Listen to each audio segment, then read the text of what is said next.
What's going on, everybody? Welcome into episode 73 of the MudWatch Sports Podcast on this Tuesday, May 6, 2025. I'm your host, Zach Malama. Before we get started, please subscribe below. Follow all of my social accounts. Let's start things off in the NBA as the New York Knicks were in action yesterday evening, and they come out with the victory in overtime up in Boston. Game 1, Celtics and Knicks, and the Knicks take this one 108 to 105. Like I said, this one finished in overtime, but the Knicks take a 1-0 series lead in a game that probably midway through the third quarter you may have turned off. You said, all right, this one's done. The Knicks were down 20, dead in the water, and the Celtics really handed this game, in my mind, back to the Knicks by shooting the three ball and relying on the three ball a little bit too much. They shot 19 of their 20 field goal attempts from beyond the arc in the third quarter, and they missed 45 three-pointers overall in this game. That is an NBA playoff record. I mean, when you're looking at these guys on the Celtics in Jason Tatum and Jaylen Brown, I know Brown's dealing with a bit of injury. Even other guys, Derek White, Drew Holiday, and you even got Peyton Pritchard coming off the bench. If you're telling me that every single one of those guys is incapable of taking it to the paint against this Knicks team, then I don't know what we're looking at here in this series. They had to take the ball to the basket, and they handed the Knicks a gift in game 1 by allowing them to trickle back into this game. And once you gave the Knicks a bit of hope, they've been on a roll lately, and the Knicks really took advantage of it and made their shots. And a lot of big-time three-pointers, I would say, for the Knicks were the difference in this game. They ended up making more three-pointers than Boston overall in this one. And if that's the case in any of these games, that is the clear difference in this series for New York, and they should win it pretty easily if that's the case, if they can hit those shots from beyond the arc, and Boston struggle on the other side. Knicks hit 17 three-pointers to Boston's 15, but 45 missed three-pointers. You really got to move to something else, and you got to take it to the rim. Jaylen Brown and Jason Tatum themselves really have to work on that, and Brown said it after the game that they settled too much.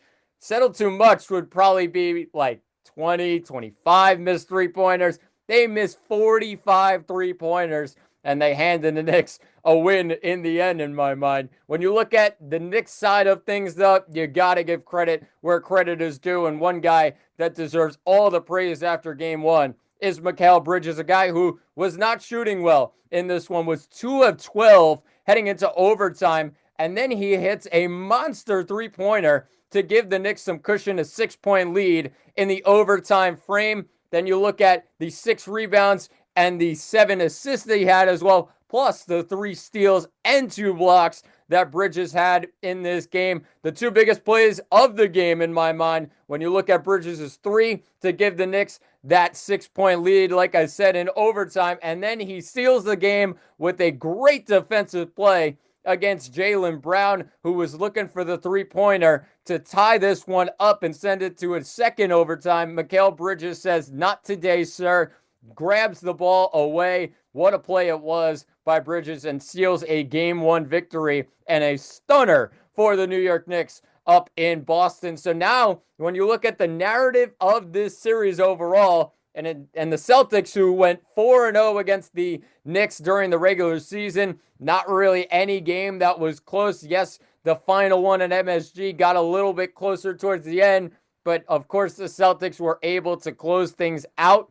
When you look at this one, though, the Knicks proved that this is a different team when it comes postseason time. They are a different animal to deal with, and they have a lot of guys that are healthy now. That's the difference right now between the Knicks last year, the year before, and this year's team. They have a lot of guys who are healthy and back to 100% and playing strong minutes, but you can't really take too much, I would say, away from the first couple of quarters in this game, because now all of a sudden the Knicks change it around and say, all right, well, we're always in for a comeback. Watch out for the Knicks. They're always going to fight till the end, and they proved that in this one. If they do that each game, Boston's going to be a bit more weary. I do still think that Boston is a better team in this series, and I think they will win this series overall. I just think it was a bad game and a bad couple of quarters for Boston where they got away from what they are really, really good at. And they had, yes, the highest three-point total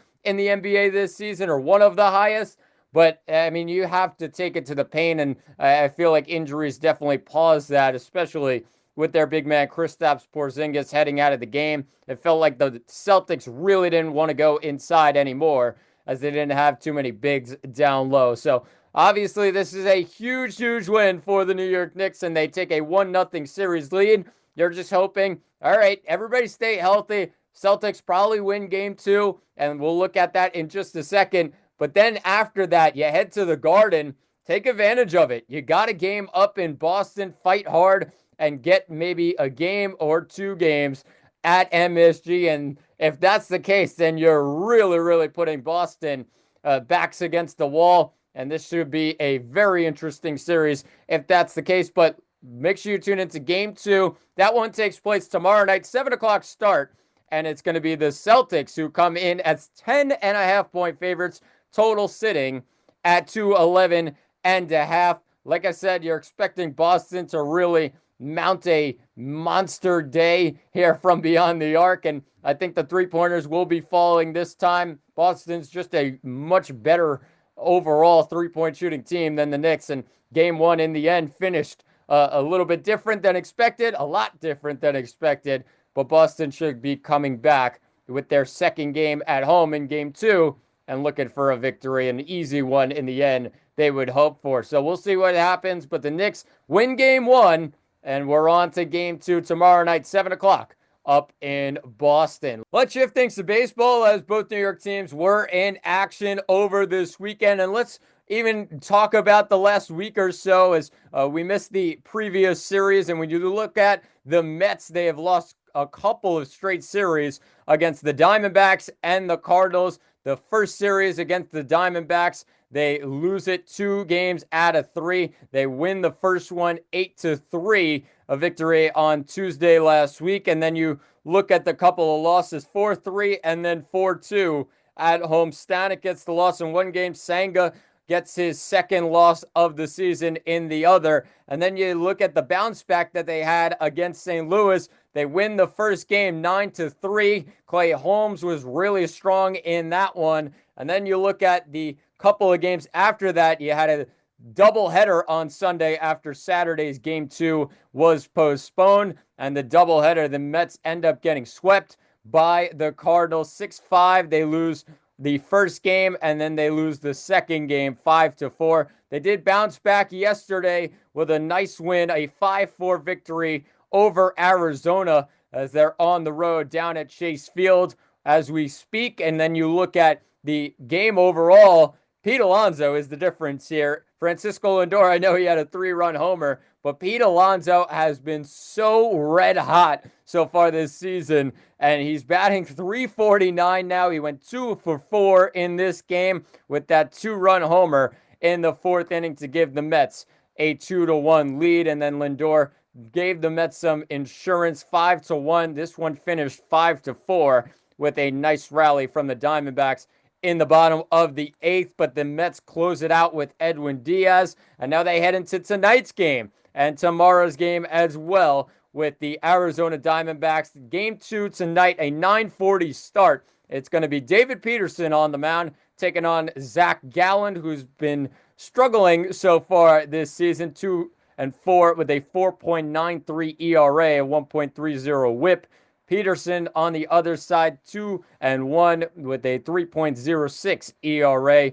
But Gallen's got the strikeouts. He's been really strong in that. However, the walks have been really hurting him so far this season. And in just over 38 innings pitched, that's just going to be a bad recipe for success. And Gallen, the 4.93 ERA, speaking for itself early this season. But the Diamondbacks are favored in this one and looking to bounce back with a win. A very tough team to play against for the Mets, and they already saw that last week, losing 2 out of 3 at Citi Field. So make sure you tune in tonight, 9:40 start. It's the Mets and the Diamondbacks down in Arizona. And then let's look at the Yankees side of things, as the New York Yankees took on a couple of teams last week in the Baltimore Orioles and the Tampa Bay Rays.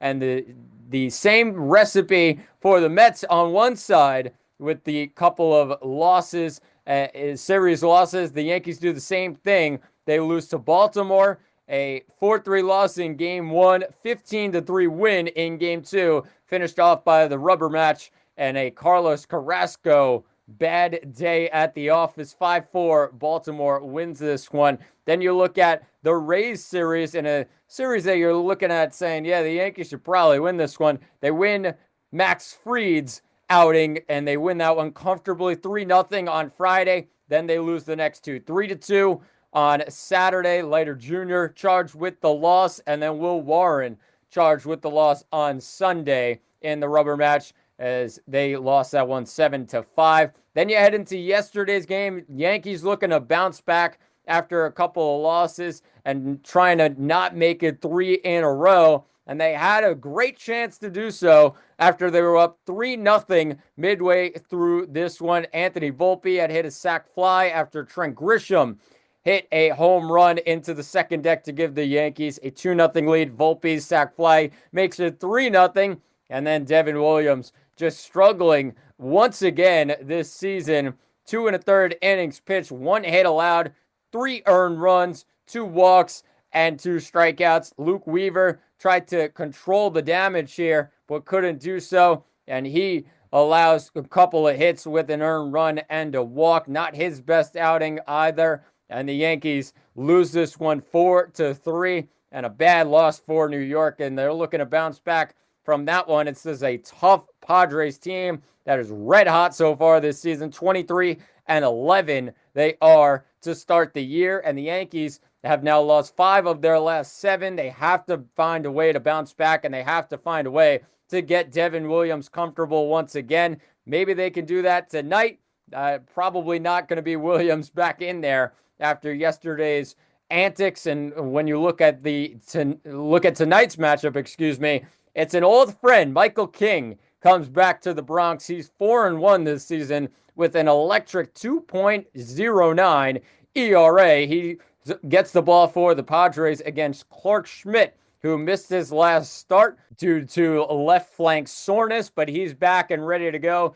0-1 this season with a 5.52 ERA, and has just got to get the numbers up and not allow as much contact as he has. And you look at one side with Michael King, who's been electric so far this season, and the numbers compared to Clark Schmidt just not even close. And this one should be a tough game for the Yankees, but they have to trust their lineup to get them over the top. Pitching hasn't been great except for Max Fried so far this season. So we'll see what happens, but the Yankees looking to bounce back, trying to stop this skid and not make it 4 losses in a row. Make sure you tune in 7:05 tonight. Padres, Yankees at the stadium. But that will do it for episode 73 of the MudWatch Sports Podcast. Please subscribe below. I've been Zach Mellon. Thanks for watching, and talk to you all on Monday.